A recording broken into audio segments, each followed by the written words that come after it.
Well, firstly, with weddings, I usually tell my couples that the chances are pretty high that something will go wrong or something won't happen exactly the way that you hoped it was going to happen. But at the end of the day, the only people that will remember that are you, the two of you, and you're going to get married and it's going to be awesome regardless. Beck, you've just So found the intro to this podcast. Thank you very much for saying that. That's going right at the top.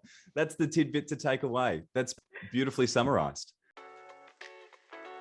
You're listening to the Imperfectly Perfect Weddings podcast, a show that educates, informs, and entertains couples planning their wedding. I'm Brendan Creaser, a wedding photographer from the Mornington Peninsula, and I'm sitting down with wedding vendors to share stories of past weddings, to hear the lessons they've learned and how to make an impact on your day. Hello and welcome to this episode of Imperfectly Perfect Weddings podcast. Today, my guest is Beck, or Rebecca Mayo. Rebecca Mayo Celebrant is her business name, and she is a brilliant and charismatic, always smiling celebrant. I remember one of the first weddings that I did with her, and she was just an absolute pleasure. She's also got a little secret ninja vow that she slipped into a couple of weddings here and there as well, which is kind of point of difference. I think Beck adds this extra spin to a wedding and makes it truly your own. So Beck, thank you for coming on and having a chat to me today. Oh, thank you so much for having me. Wow, what an intro. I'm really excited to be here and to be a part of your podcast. So thanks so much. You're absolutely welcome. Now, I'd love to throw the floor over to you a little bit and just give us a brief introduction of who you are and why weddings, most importantly. What got you into this and why do you love it? Well, my background was in travel. So I worked for many years in the travel industry and I really, really loved it. But I just wanted something that was a bit happier. Like you kind of think travel is happy and everybody's happy, but it's a very competitive business. It's very salesy, and people are not actually that happy. So I just woke up one morning and thought, I want to marry people. To me, it's the ideal job. Everybody is happy. It's the happiest day of their lives, and it's filled with love. So so I did my studying and became registered. I'm just actually coming up to my 6th year anniversary. So congratulations. That's fantastic. 6 years I've been a celebrant for. Thank you.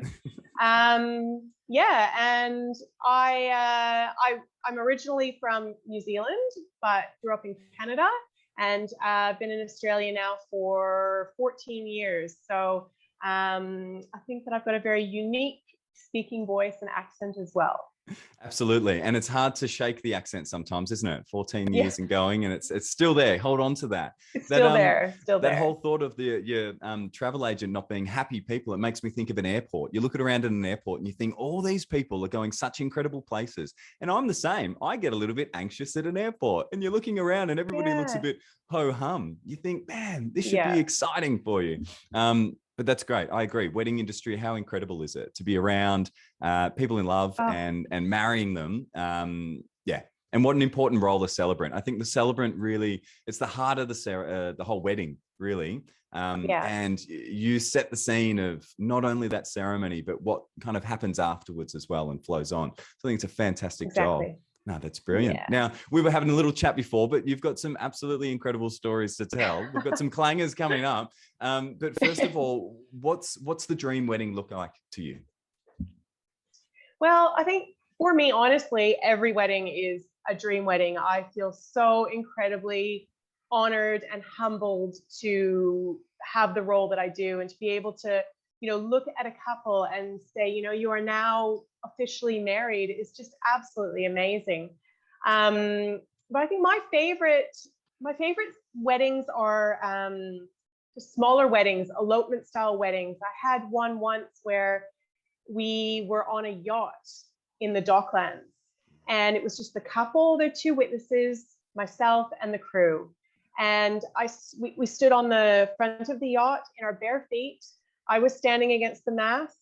They said their vows to each other. We actually held on to exchanging rings until we were inside the cabin because you're a little bit nervous about that. But I pronounced them married. The Docklands were in the background, and that was absolutely amazing. I really enjoyed this. Yeah, smaller, intimate, really special weddings. I love those. Was that their yacht that you were on, or had they just hired that for the day? Loved being on the water. No, they just hired it for the day. They just wanted to do something a little bit different. So that's what they did.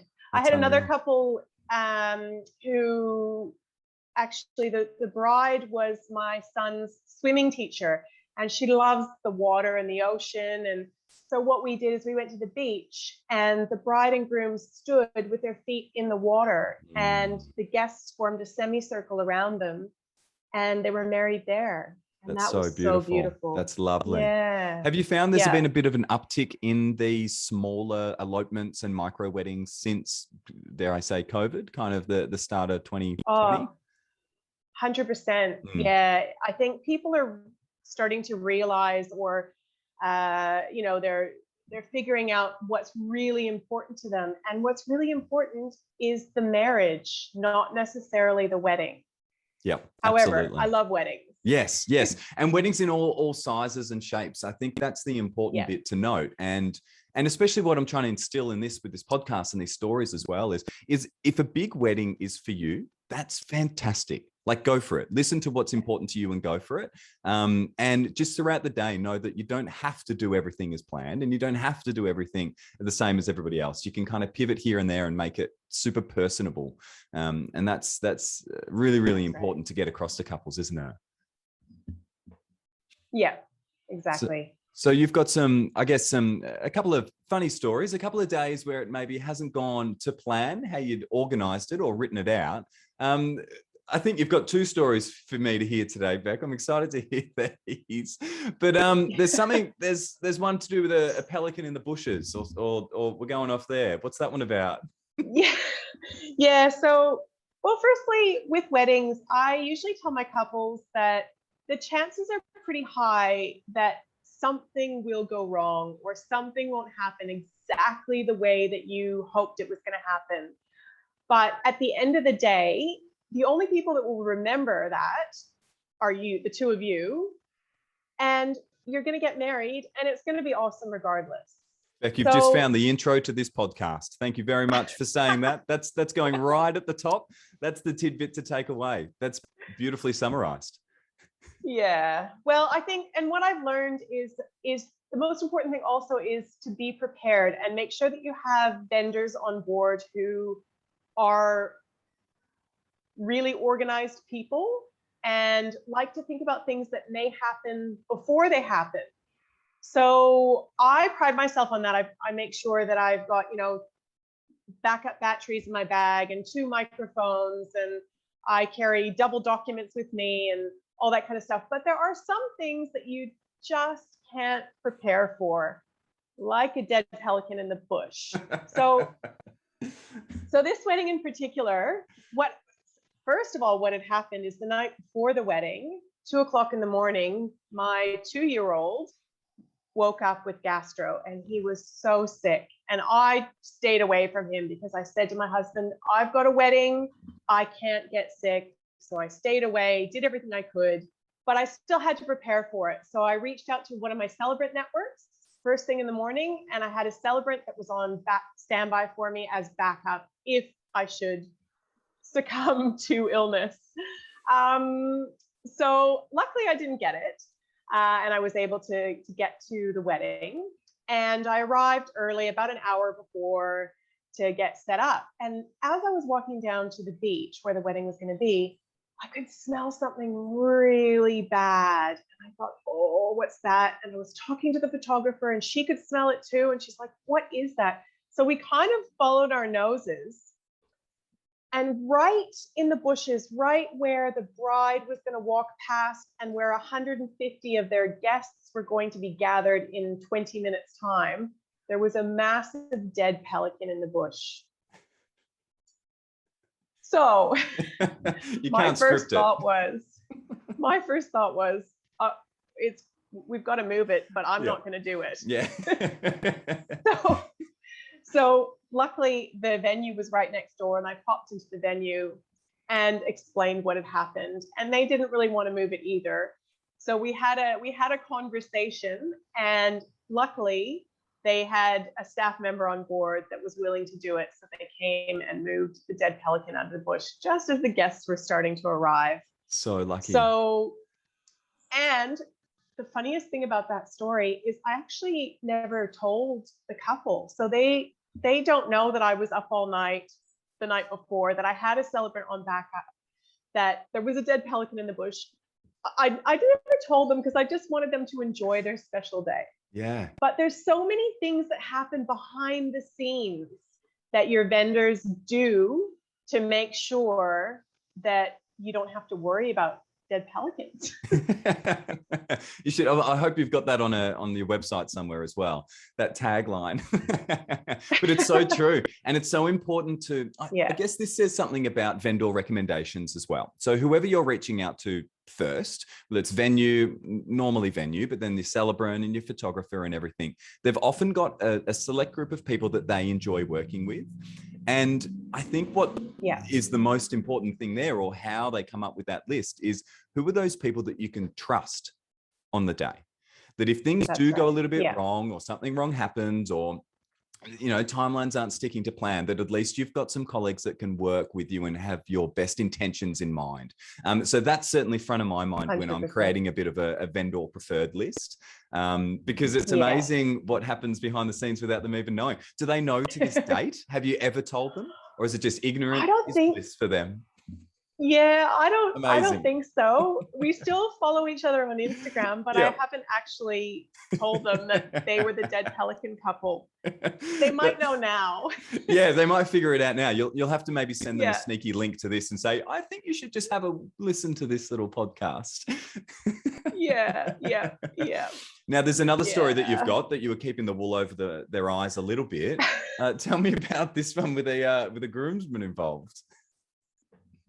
Yeah, so I guess this one is just about how it's important to remain calm in all situations, even if you're kind of, panicking on the inside, to just be calm. So about 10 minutes before a ceremony started, I had the groom come up to me. I love to introduce the wedding party. So, I'll say supporting Adam today is his groomsmen, and I'll list their names. So this groom knew that I was going to do that. And about 10 minutes before the ceremony started, he came up to me and he said, Beck, we've had a last minute groomsman swap. And I said, oh, okay. Sure. Yeah. Who's the new groomsman? He said, well, last night, the boys kind of went out for a few drinks, and there was a bit of an incident at the bar, and Michael's now in the hospital. I couldn't believe it. I again stayed calm on the outside, but on the calm inside, exterior. Thinking, oh my God. So he said, now Matt's stepping in. So I said, okay, that's fine. And I made note of it for the ceremony script. And then I said to him, does the bride know? Like, does she know that this has happened? Does she know that Michael's in the hospital? And he said, well, I was thinking about it, and I don't think I'm going to tell her. And then I thought, but what is she going to do when she walks down the aisle and she sees that Michael's not there and Matt is? Like, is that going to throw her off? And he's like, look, I really think I'm just not going to tell her. I don't think she'll notice. So that's what happened. She walked down the aisle. Eyes for her groom only. Notice. Yeah.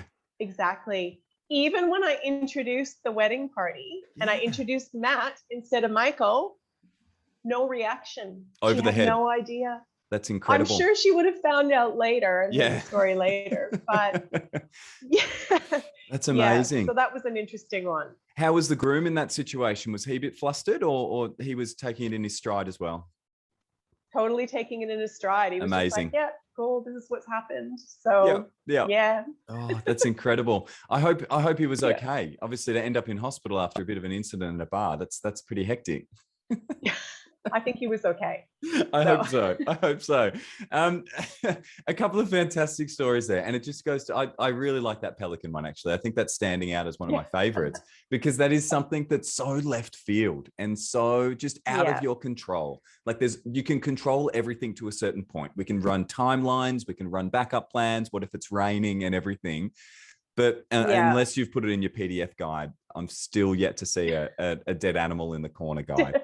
So Yeah, I'm glad someone from the venue yeah. were able to organize it. Beck, thanks for Me jumping too. on and telling a couple of fantastic stories there today. I hope to get through to some people that just take the weight off. What did you say? Calm exterior, even if you're panicking on Yes, the inside. And that's all that that's matters. right. Yeah, Thank you very exactly. much for coming on today and having a chat with me. Anyone that's listening, if you haven't subscribed yet, please go and hit that subscribe button. That would help me so much. And feel free to leave a review as well if you love these stories. So, Beck, thanks for coming on and can't wait to catch you for a drink shortly. Yes, thanks so much, Brendan.